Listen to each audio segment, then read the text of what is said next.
Nellore road ప్రమాద బాధితులకు CM Chandrababu పరిహారం ప్రకటించారు. మృతుల కుటుంబాలకు 5 లక్షల చొప్పున 35 లక్షల పరిహారం అందించాలని అధికారులను ఆదేశించారు.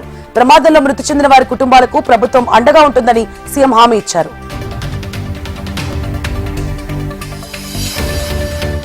మున్సిపల్ కార్మికులు ఉద్యోగుల సమస్యల పరిష్కారంలో కూటమి విఫలమైందని సిఐటియు నాయకులు అన్నారు. అనంతపురంలో మున్సిపల్ కార్మికులు ఉద్యోగులు నిరసన కార్యక్రమం చేపట్టారు. జీవో నెంబర్ 36 ప్రకారం కార్మికులందరికీ 21,000 వేతనాలు ఇవ్వాలని సిఐటియు నాయకులు కోరారు.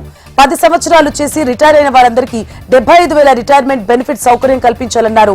ఇంజనీరింగ్ కార్మికులకు పదవీ విరమణ వయస్సు 62 సంవత్సరాలకు పెంచాలని డిమాండ్ చేశారు. ఓటు చోరీ ద్వారానే నరేంద్ర మోదీ 3 సార్లు ప్రధానమంత్రి అయ్యారని కాంగ్రెస్ నాయకులు విమర్శించారు.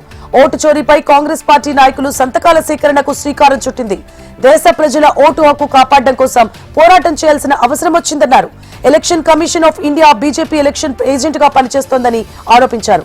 కనీస ఓటు బ్యాంక్ లేని బీజేపీ అసలు వేల మెజార్టీతో ఎలా గెలుస్తుందని నిలదీశారు.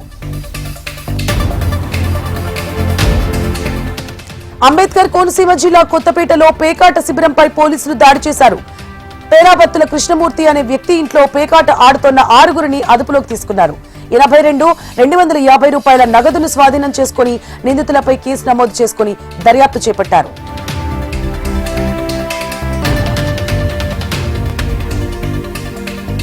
నంద్యాల జిల్లా చర్లోపల్లి బస్టాండ్ మలుపు వద్ద రోడ్డు ప్రమాదం చోటు చేసుకుంది. ఆటో బొలారో వాహనం ఢీకొన్నాయి. దీంతో ఒకరు మృతి చెందగా 7గురికి గాయాలయ్యాయి. గాయపడిన వారిని స్థానికులు ఆసుపత్రికి తరలించారు. సమాచారం అందుకున్న పోలీసులు సంఘటనా స్థలానికి చేరుకొని కేసు నమోదు చేసుకుని దర్యాప్తు చేపట్టారు.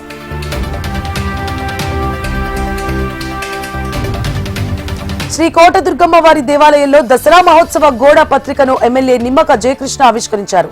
ఈ నెల 22 నుంచి అక్టోబర్ 2 వరకు 11 రోజుల పాటు దసరా ఉత్సవాలు జరగనున్నాయని ఎమ్మెల్యే తెలిపారు. దేవాదాయ శాఖ వారు ఈ ఉత్సవాలను ఎంతో ప్రతిష్టాత్మకంగా నిర్వహిస్తున్నారని తెలిపారు. 11 దినాలలో భక్తులకు ఎటువంటి అసౌకర్యం కలగకుండా ప్రభుత్వం ముమ్మర ఏర్పాట్లు చేసిందని ఆలయ ప్రధాన అర్చకులు ధన్యవాదాలు తెలిపారు. నంద్యాలలో డాక్యుమెంట్ రైటర్లు పెన్ డౌన్ చేస్తూ నిరసన చేపట్టారు. ప్రభుత్వం అమలు చేసిన 2.0 ఓటీపీ విధానాన్ని రద్దు చేయాలని ఆందోళన చేశారు. 2.0 విధానం వలన ప్రజలకు దస్తావేజు లేఖర్లకు అసౌకర్యం ఉంటుందని, ఇటీవల జరుగుతున్న ఓటీపీల స్కామ్స్ వలన ప్రజలు ఆలోచిస్తున్నారని అధ్యక్షుడు ఫారూక్ అన్నారు. ఆటో మ్యూటేషన్ సిస్టమ్ చాలా మంచిదే కానీ డిపార్ట్మెంట్స్ లో సమన్వయ లోపాలతో ఇబ్బందులు వస్తున్నాయని చెప్పారు. వాటిని సరిదిద్దాలని ప్రజలకు అవగాహన కల్పించేందుకు 3 రోజుల పాటు పెన్ డౌన్ చేస్తున్నట్లు డాక్యుమెంట్ రైటర్స్ తెలిపారు.